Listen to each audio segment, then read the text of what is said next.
Mais uma aula sobre cálculo estequiométrico. Hoje nós vamos estudar rendimentos de reações.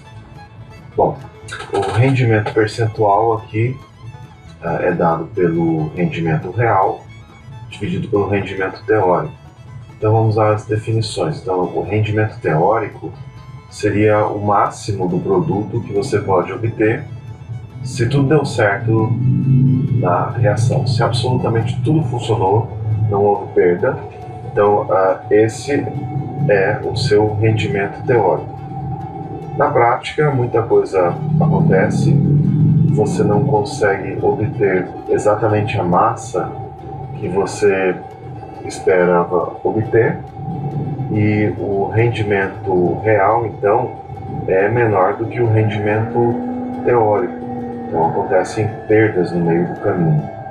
Vou fazer uma analogia para você. Então imagine assim que você produz queijo a partir do leite.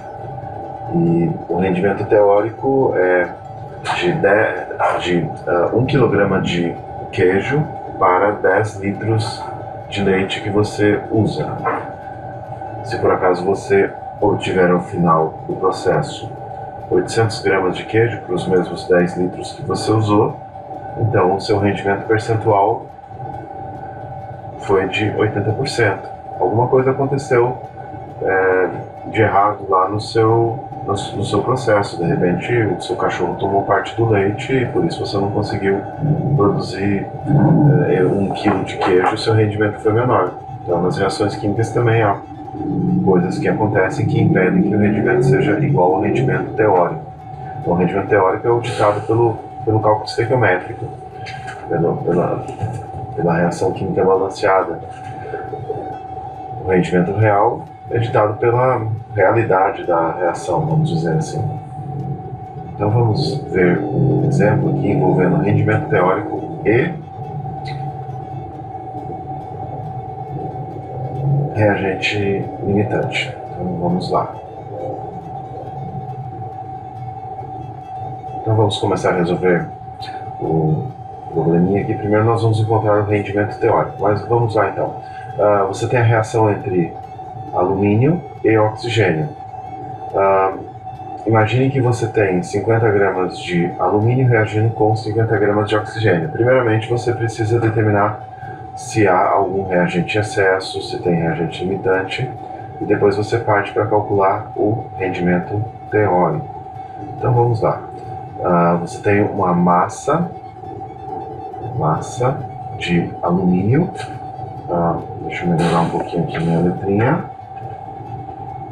Então a massa de alumínio igual a 50 gramas. A massa de oxigênio é igual a 50 gramas também. A reação ocorre entre alumínio, que é um sólido, e oxigênio, que é um gás. Você tem como produtos, ou como produto, o óxido de alumínio, Al2O3 sólido. Eu já vou balancear a equação aqui de tal forma a não gerar fração como coeficiente estequiométrico. Então se eu colocar 4 aqui, eu preciso colocar o 2 aqui, e aí eu tenho 6 oxigênios, coloco 3 aqui. Você tem então a reação, 4 mols de alumínio reage com 3 mols de oxigênio para produzir 2 mols do óxido de alumínio. Você parte de 50 gramas de cada um desses reagentes, mas nesse momento você não pode afirmar quem é o reagente limitante e quem é o reagente em excesso. Antes de você investigar o reagente limitante, você precisa converter as massas em números de mols. Então o número de mols do alumínio é igual à massa de alumínio dividido pela massa molar do alumínio, que é 27 gramas por mol. O número de mols do oxigênio é igual à massa de oxigênio, 50 gramas, dividido pela massa molar do oxigênio, que é 32 gramas por mol.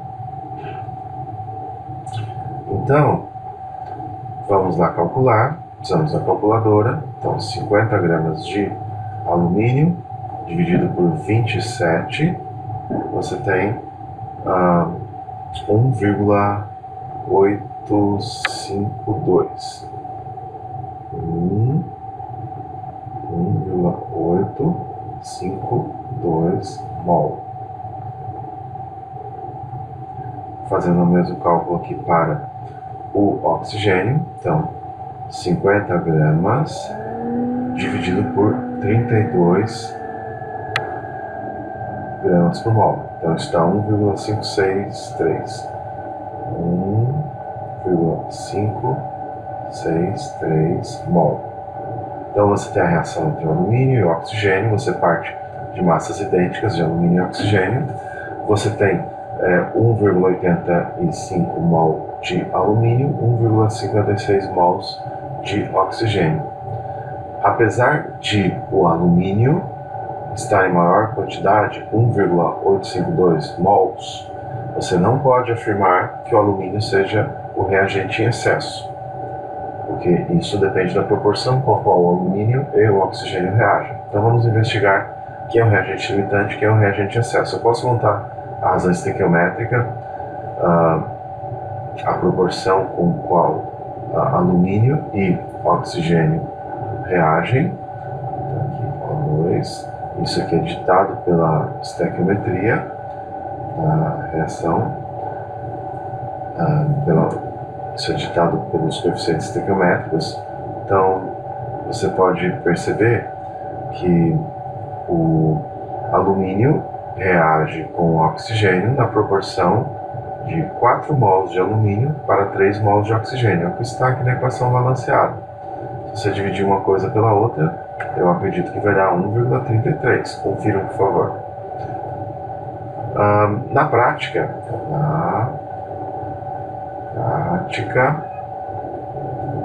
temos a seguinte razão entre o número de mols. O número de mols do alumínio sobre o número de mols do oxigênio. Então, na prática, eu tenho 1,852 mols de alumínio e eu tenho 1,563 mols de oxigênio. Então, vamos fazer as continhas. Deixa eu tirar um pouquinho a calculadora para a esquerda. Então, vamos lá. 1,852 dividido por 1,563. Então, essa razão dá 1,184. Vamos lá? É isso mesmo? Não, então 1,185. Então repare só. A razão entre o número de mols na prática é menor do que essa razão aqui dada pela proporção estequiométrica. Se é menor que a proporção estequiométrica, você pode afirmar que o que está aqui no denominador está em excesso e o que está no numerador é o limitante. Então, alumínio é o limitante. A partir da quantidade limitante, de reagente limitante, eu calculo a quantidade do produto. Então, o número de mols do Al2O3 sobre o número de mols do Al. Então, isso aqui é 2 para 4. Simplificando, 1/2. Então, o número de mols do Al2O3 é igual a 0,5 vezes o número de mols do alumínio. Então, o número de mols do Al2O3 é igual a 0,5. O número de mols do alumínio está aqui, 1,852. 1,852 mol. Então você vai ter, vamos ver lá, calculadorazinha, 1,852 dividido por 2. Então isso aqui dá 0,926 mols. 0,926 mols. A massa, então, prevista para você obter de óxido de alumínio é esse número de mols, 0,926 mols, multiplicado pela massa molar do óxido de alumínio. Veja só, o alumínio, massa atômica é 27, o oxigênio 16. Então 27 vezes 2, 52, mais 48, se não me engano, 102. 102 gramas por mol. Então confiem nas minhas contas, refaçam em casa. Você tem aqui massa, o Al2O3. Vamos lá, eu tenho que multiplicar então isso aqui por 1,02. Então fica 94,452. 94,452 gramas. E isso aqui é a massa que nós podemos recuperar, obter desse óxido nessa reação, se tudo der certo. Se você tiver um rendimento 100%. Então isso aqui seria, entre aspas, o nosso opa, ficou meio feio aqui a letrinha. Rendimento teórico. Vamos agora prosseguir com a questão. Então, rendimento teórico, aquela massa que você obtém, você calcula através dos métodos de estequiometria. Então, passar aqui, já fiz essas contas, né?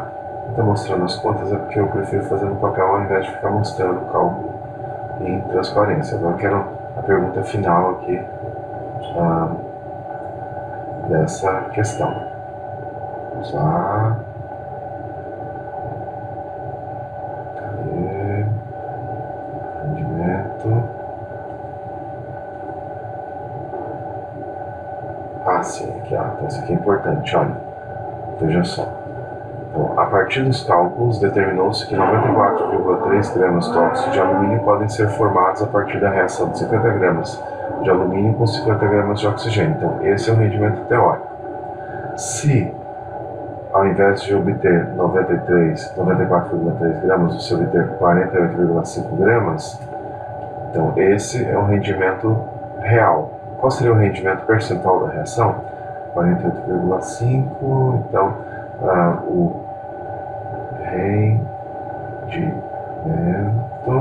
real é igual a 48,5 gramas, o que você conseguiu efetivamente, de fato, recuperar nessa reação. Veja que o meu valor aqui do rendimento teórico deu um pouquinho diferente da transparência. Isso se deve provavelmente a arredondamento. Então vamos calcular o rendimento da reação. Rendimento da reação. Então o rendimento da reação, que é dado em porcentagem, é a massa, o rendimento real, o que efetivamente você conseguiu obter da reação, dividido pelo rendimento teórico, o que você previu obter, a massa que você obteria se tudo desse certo na reação, e multiplica isso por 100. E aí você vai ter o rendimento da reação. Então vamos lá, 48,5 dividido por 94,452. E isso dá 51,35%. O rendimento da reação foi 51,35%. Próxima aula eu apresento mais exemplos com rendimento de reação. Até lá!